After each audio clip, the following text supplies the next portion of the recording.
I think it's absolutely baffling that this neighborhood is always so fucking quiet, but the moment I press record, all the noises in the road start.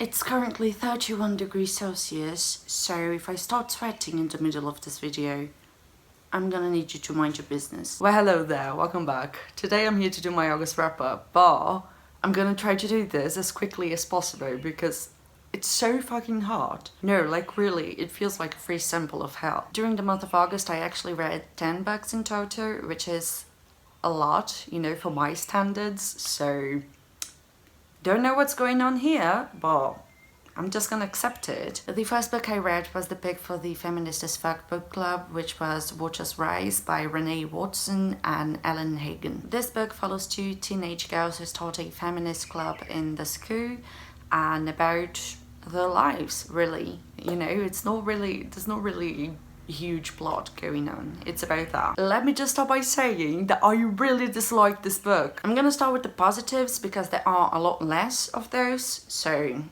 I think this book has its heart. Bitch, listen. Disrespectful. I think this book has its heart on the right place, okay? I think it has an overall very good message and very positive message, and it has a few good themes and all that, so that's nice. And I really liked one of the main characters, Jasmine. I really liked Jasmine as a character, and I really liked the discussions that she brought to the table, and I really liked her works as well. But by far the thing that I liked the most in this book was the relationship between Jasmine and her father, because her father is terminally ill and he is very close to dying. And you know, the way that the two of them went about that and the way they dealt with that and the conversations that they had and the feelings and all, the exploration of all that and the grief too that came after he actually died was very good. It was very sensible, it was very careful really, and very realistic, so I really appreciated that. That's it.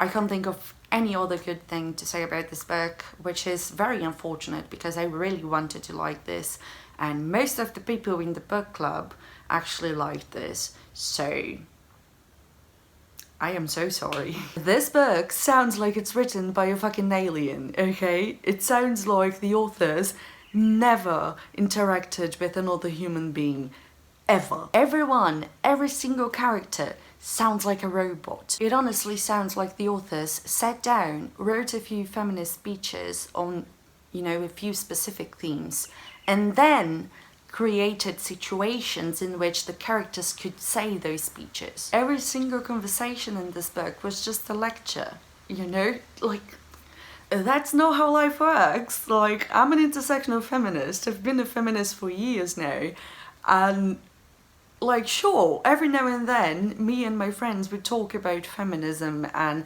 you know, important issues. Like, that's something that we talk about, that comes up in conversations, obviously, because it's a very important part of our lives. But we have conversations about other things, and when you are talking with someone about feminism or whatever it is, you don't just talk as if it's a lecture. And this book was just so fucking preachy, so in your face, you know? Here's the thing, I'm a feminist, and I really appreciate feminist books and books that have a feminist message, or, you know, just a very powerful female character or a very well written female character and all that. I really appreciate all that, and I really love when it happens, but it has to be well integrated in the story. You know, it has to make sense for those feminist quotes to come up. In this, it was like there were two characters walking down the street. They would stop in front of a newsstand, and then there would be like magazine covers for show there, and then one of the characters would be like, you see, because women are so oppressed, because look at those magazines and blah blah blah blah blah blah blah blah, and just like give a lecture to the other character, and the other character would like it seemed like they had cards on when to interrupt to ask questions.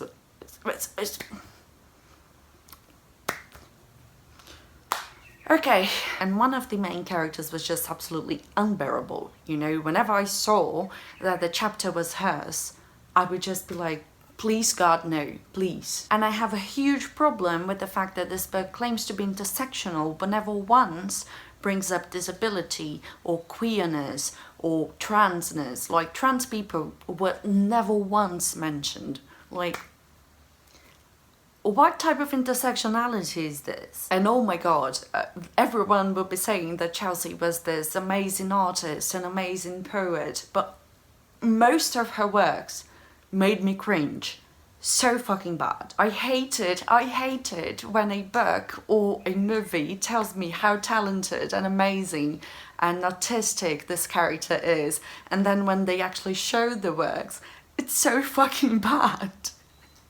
I hate it here. Anyway, overall, I just really disliked this book and I gave it a 2 out of 5 stars. Then I read Such a Fun Age by Kiley, Reid, and this was the pick for the Unfriendly Black Hotties book club. This follows Amira. She is a black babysitter, and one night the family she babysits for calls her and asks her to take the kid to the grocery store and kind of like distract her because they are trying to deal with a situation at home. And then at the grocery store, people start thinking that Amira actually kidnapped the kid.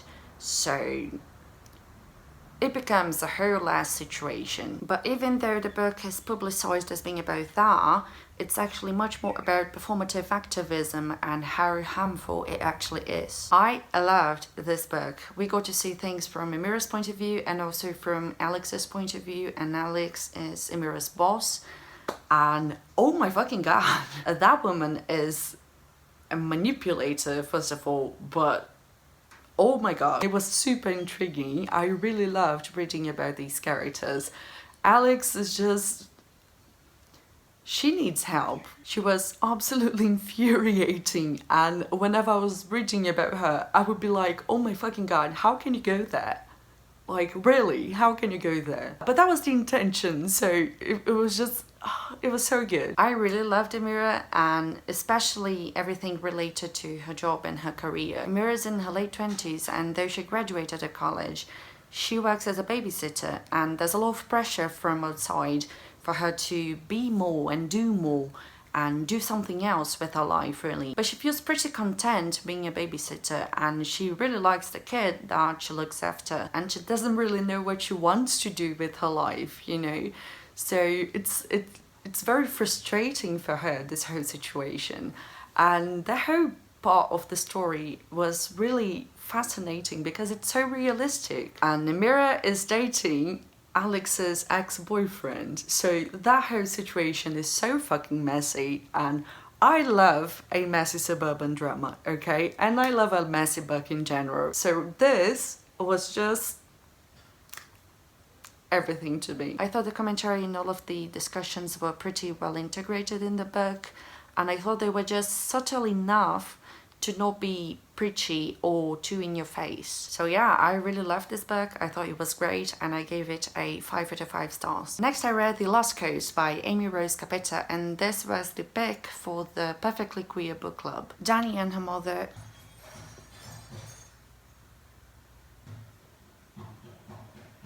oh Lord, please grant me patience, because if you grant me strength, I'm gonna kill a motherfucker. Dani and her mother need a fresh start, so they open a map of the United States, and her mother asks her to point to wherever she wants to move to.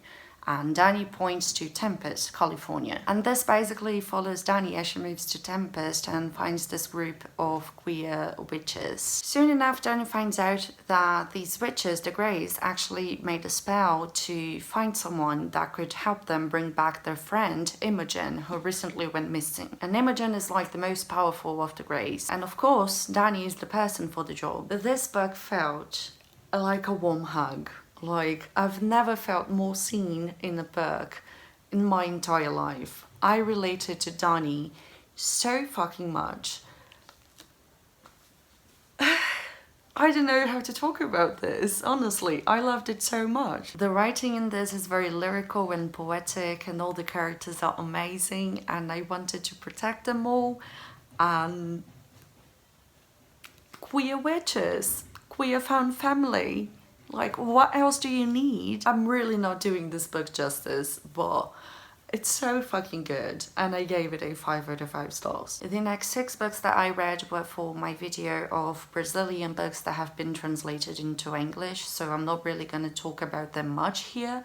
So I'll just link the video up here and down there so you can check it out. The first one was The Invisible Life of Eurídice Gusmão by Batalha, and I gave this one a 3.5 out of 5 stars. The movie for this one is really fucking good though. It's phenomenal, and it's very different from the book too, but I prefer the movie like 100 times. The second one was The House in Smyrna by Tatiana, Salem, Levy, and this I gave 5 out of 5 stars. The third was Where We Go From Here by Rocha, and this I gave 3 out of 5 stars. Then there was Perfect Days by Raphael Montes, and this I gave a 4 out of 5 stars. Next was Square Blue by Adriana, Lisboa, and this I gave a 4.5 out of 5 stars. And last but certainly not least, there was Daytripper by Fábio and Gabriel, and this I also gave a 5 out of 5 stars. The last book that I read in the month of August was Amanhã, Está, Venda by Ailton Krenak. Ailton Krenak is a Brazilian indigenous author, and this is basically an essay reflecting on the current situation of the pandemic and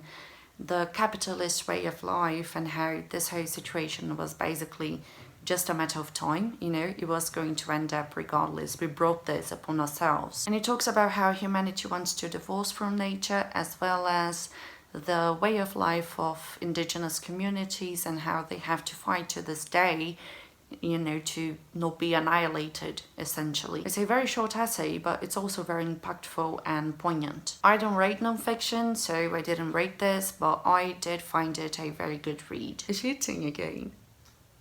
My cat is eating very loudly, but that's all I have for you today. Thank you so much for watching. Leave a like, comment and subscribe if you feel like it. And as always, I'll see you around.